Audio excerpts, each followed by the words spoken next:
আসসালামু আলাইকুম প্রিয় দর্শক, আমি হাসিব মারজান আপনাদের সবাইকে আমন্ত্রণ জানাচ্ছি নগদ জনপদের খবরে। এখনকার এই সংবাদে আয়োজন একই সঙ্গে চ্যানেলের ইউটিউব চ্যানেলে এবং চ্যানেলের ওটিটি প্ল্যাটফর্ম আইস্ক্রিনে লাইভ স্ট্রিম হচ্ছে। টাঙ্গাইলের কাউ মির্জাপুরে সড়ক দুর্ঘটনায় শিশুসহ 4 জন নিহত হয়েছে। আহত হয়েছেন 3 জন। ভোরে কালিহাতী উপজেলার বাগু মির্জাপুর উপজেলার গোড়াই এলাকায় এই দুর্ঘটনা ঘটে। হাইওয়ে পুলিশ জানায় একটি প্রাইভেট কার ময়মনসিংহের দিকে যাওয়ার পথে বাগুটিয়া এলাকায় পৌঁছালে টাঙ্গাইলগামী গরুবাহী ট্রাকের সাথে সংঘর্ষ হয়। এতে ঘটনাস্থলেই 2 জন নিহত হয়, আহত হয় অন্তত 3 জন। আহতদের উদ্ধার করে টাঙ্গাইল জেনারেল হাসপাতালে পাঠালে আরও একজনের মৃত্যু হয়। অন্যদিকে ঢাকা থেকে আসা একটি মোটরসাইকেল মির্জাপুর উপজেলার গোড়াই এলাকায় পৌঁছালে নিয়ন্ত্রণ হারিয়ে আইল্যান্ডের সাথে ধাক্কা লাগে। এতে ঘটনাস্থলেই ওই মোটরসাইকেল আরোহী নিহত হন। বিশ্ব ফ্যাটি লিভার দিবস উপলক্ষে চট্টগ্রামে সচেতনতামূলক সমাবেশ হয়েছে। এতে লিভার রোগ বিশেষজ্ঞরা বলেছেন, অনিয়ন্ত্রিত খাদ্যাভ্যাস এবং পর্যাপ্ত ব্যায়াম না করার কারণে দেশে এখন প্রতি 4 জন মানুষের মধ্যে 1 জন ফ্যাটি লিভার রোগে আক্রান্ত হচ্ছে। এই রোগ থেকে বাঁচতে প্রত্যেককে খাদ্যাভ্যাস পরিবর্তন সহ প্রতিদিন অন্তত 30 মিনিট হাঁটা বা শরীরচর্চার পরামর্শ দিয়েছেন তারা। চট্টগ্রাম প্রেস ক্লাব চত্বরের লিভার কেয়ার সোসাইটির প্রতিষ্ঠাতা সভাপতি ডাক্তার আবদুল্লাহ আল মাহমুদের সভাপতিত্বে সচেতনতা সমাবেশে প্রধান অতিথি ছিলেন চট্টগ্রাম প্রেস ক্লাবের সভাপতি সালাউদ্দিন মোহাম্মদ রেজা।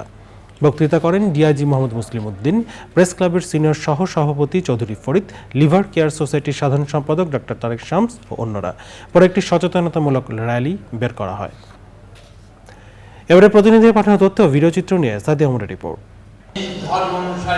সিরাজগঞ্জের সাবেক স্বাস্থ্যমন্ত্রী প্রয়াত মোহাম্মদ নাসিমের ৪র্থ মৃত্যুবার্ষিকী উপলক্ষে স্মরণ সভা হয়েছে। প্রধান অতিথি ছিলেন আওয়ামী লীগের যুগ্ম সাধারণ সম্পাদক মাহবুবুল আলম হানিফ। ময়মনসিংহ বিভাগের 11টি উপজেলার নবনির্বাচিত 33 জন চেয়ারম্যান, ভাইস চেয়ারম্যান ও মহিলা ভাইস চেয়ারম্যানরা শপথ গ্রহণ করেছেন। শপথ বাক্য পাঠ করান বিভাগীয় কমিশনার উম্মে সালমা তানজিয়া।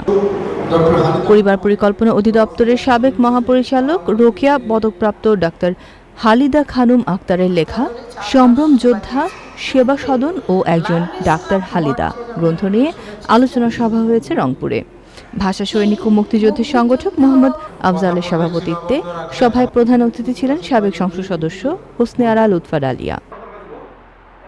রংপুরের বদরগঞ্জ উপজেলা পরিষদ নির্বাচনে মহিলা ভাইস চেয়ারম্যান পদে পুনরায় ভোট গণনার দাবিতে সংবাদ সম্মেলন করেছেন প্রার্থী আফরোজা বেগম। সংবাদ সম্মেলনে তিনি অভিযোগ করেন, রেকর্ড পরিমাণ বাতিল করা ভোটের সংখ্যা দেখিয়ে অন্যায় করে তাকে হারিয়ে দেওয়া হয়েছে।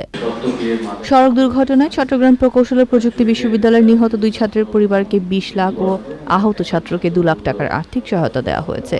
জেলা প্রশাসক ডক্টর আবুল বাশার মোহাম্মদ ফখরুজ্জামানের সভাপতিত্বে সহায়তার চেক হস্তান্তর অনুষ্ঠানে বক্তৃতা করেন বিশ্ববিদ্যালয়ের উপাচার্য অধ্যাপক ডক্টর মোহাম্মদ রফিকুল আলম ও অন্যরা।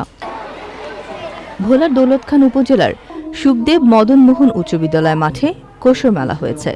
মেলায় বিভিন্ন ইভেন্টে সাংস্কৃতিক প্রতিযোগিতার পাশাপাশি বিভিন্ন স্টলে কৈশোর ক্লাবের সদস্যরা তাদের সামাজিক সচেতনতামূলক উদ্ভাবনা তুলে ধরেন।